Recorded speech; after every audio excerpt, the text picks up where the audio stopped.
안녕하세요. 미래탐구 수학 윤인환입니다. 오늘은 여름방학 특강 공통수학원 스파르타 수업에 대해서 간단하게 소개하려고 합니다. 우선 저는 극효율 수학을 추구합니다.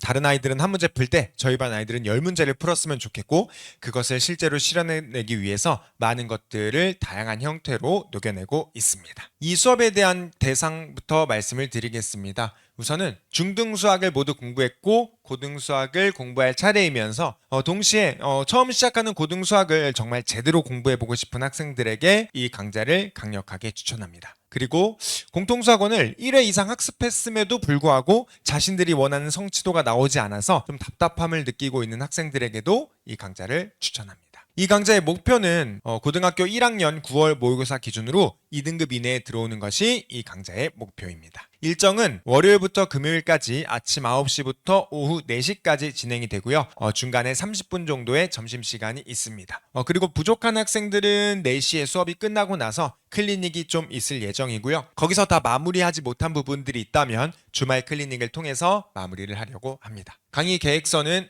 회차별 강의 계획은 다음과 같고요. 15회차에 걸쳐서 공통수학원을 마무리하려고 합니다. 교재는 기본 정석의 예제와 유제, 그리고 실력 정석의 연습 문제, 그리고 센수학의 비스텝, 그리고 C스텝 중에 주요 문항들로 구성을 했습니다. 교재 비율 및 난이도는 다음과 같고요. 이어서 수업 구성에 대해서 말씀을 드리겠습니다. 우선 수업은 지난 시간에 배웠던 내용들을 다시 한번 복습하는 것으로부터 시작을 합니다. 이후에 숙제 검사와 숙제 질의응답을 받을 거고요. 그게 끝나고 나면 오늘 학습해야 할 내용들에 대해서 쭉 줄거리를 정리를 할 겁니다. 그 다음에 이어서 본격적으로 개념 정리를 시작할 거고요. 그 개념 정리가 마무리가 되면 기본 정석 예제와 유제에 이 개념들이 어떻게 적용이 되는지 연습을 해볼 겁니다. 그렇게 해서 1교시가 끝나고 2교시에도 마찬가지로 기본 정석 예제, 유제에 우리가 배웠던 개념들을 적용을 해보고요.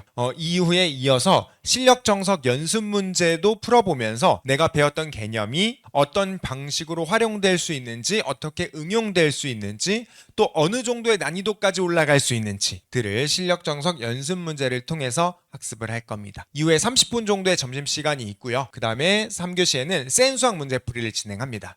센수학에서는 센수학을 문제를 풀면서, 그러니까 1교시와 2교시에 배웠던 개념들을 더 자유자재로 가지고 놀 수 있게끔 그런 것을 가능하게 만들기 위해서 센수학 문제풀이를 진행을 하고요. 그 다음에 4교시에는 1, 2, 3교시에 배웠던 내용들을 기반으로 바로 1일 테스트를 진행을 하고 거기서 틀렸던 문항들에 대한 오답노트를 바로 즉시 만듭니다. 그리고 나서 오늘 총 배웠던 내용들을 다시 한번 정리함으로써 수업이 종료가 됩니다. 15회차 안에 이 공통수학원을 정말 단단하게 마무리하기 위해서 제가 수업을 어떻게 구성했는지 성적표를 통해서 간단하게 말씀을 드릴게요. 우선 여기가 1번 학생, 2번 학생, 3번 학생, 4번 학생 이렇게 있고요. 여기가 1번 문제, 2번 문제, 3번 문제 이렇게 있다고 생각을 해주시면 됩니다. 하얀색은 맞은 문제들이고요. 빨간색이 틀린 문제들입니다. 그럼 여기 보시면 여기는 다 하얀색입니다. 그러니까 저기에는 한 5분, 문제로 따지면 두세 문제만 투자를 할 겁니다. 반면에 이쪽 줄이나 이쪽 줄을 보시면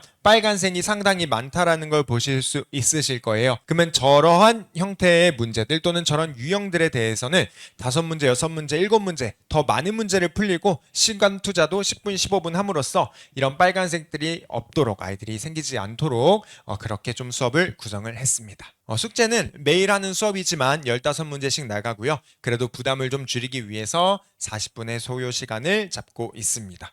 만약에 숙제를 해오지 못한 학생들은 수업이 끝나고 나서 클리닉 시간에서 다 숙제를 마무리하고 그리고 나서 귀가할 수 있도록 하겠습니다. 그리고 시험은 당일에 배웠던 내용들로 15문제 진행을 하고요. 70점이 넘지 못한 학생들은 수업 끝나고 바로 1차 재시험을 진행을 합니다. 그 1차 재시험에도 통과하지 못한 학생들이 있다면 주말을 통해서 2차, 3차에 대한 재시험을 진행할 겁니다. 이후에 이 수업이 끝나고 나서 정말 좋은 성취도로 이 수업을 마무리한 학생들은 여름방학이 끝나고 공통수학2 개념, 그리고 중간고사가 끝나고 공통수학2 실력, 그래서 내년 1월에는 대수 개념에 들어가는 방향으로 학습하는 걸 좀 추천을 드리고요.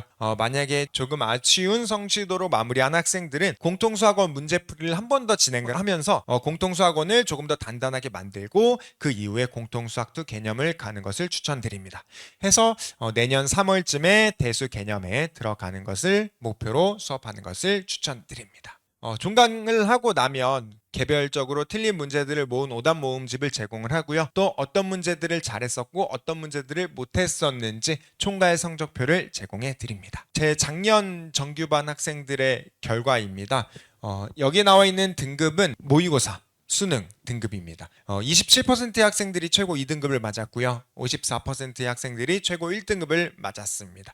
그리고 이 친구들 중에 60%의 학생들이 최상 입반에 갔습니다. 저희 반이 입반 테스트를 봐서 뭐 어느 정도의 점수를 넘어서 들어올 수 있는 선별된 반이 아니었거든요. 그럼에도 불구하고 이런 성과를 낼 수 있었던 것에 대해서 좀 간단하게 설명을 드려보려고 합니다. 우선 저는 개념에서 개념 구조화를 매우 중요하게 생각합니다. 저 수학을 전공했음에도 불구하고 가끔 아이들에게 수학적으로 틀린 개념을 설명합니다. 하지만 그래야 아이들이 개념을 자유자재로 가지고 놀고 그 다음에 문제를 틀리지 않더라고요. 그래서 저는 개념을 구조화하는데 굉장히 많은 공을 들이고 있습니다. 두 번째로 문제풀이입니다. 처음에는 이렇게도 풀 수 있고 저렇게도 풀 수 있고 이렇게도 풀 수 있어 라고 뭐 3가지 이상의 풀이 방법 또는 접근 방법들을 설명을 해줍니다. 하지만 제가 앞서 말씀드렸던 극효율을 정말 다른 아이들 한 문제 풀 때 우리 실제로 10문제를 풀려면 이런 방향으로 풀어야 해 하고 그 방향을 좀 강요하고 있습니다. 그래서 뭐 이 정도의 풀이가 되는 것들을 조금 더 잘 생각해서 이런 식으로 좀 간단하게 풀 수 있게끔 좀 훈련을 시키고 있습니다. 그리고 숙제 미흡자나 시험 통과하지 못한 학생들에 대해서는 계속해서 주기적인 클리닉을 진행을 하고 있고요. 그 다음에 마지막으로 정말 열정 있는 학생들, 나는 이거 외에도 난 더 하고 싶어요, 시간이 돼서 더 할 수 있어요 하는 친구들에 대해서는 정말 무한한 클리닉 자료들을 좀 제공을 하고 있습니다. 그래서 정말 더 원하는 친구들은 주말 클리닉을 통해서 더 많은 것들을 가지고 갈 수 있도록 좀 그렇게 하고 있습니다. 지금까지 윤인환이었습니다. 감사합니다.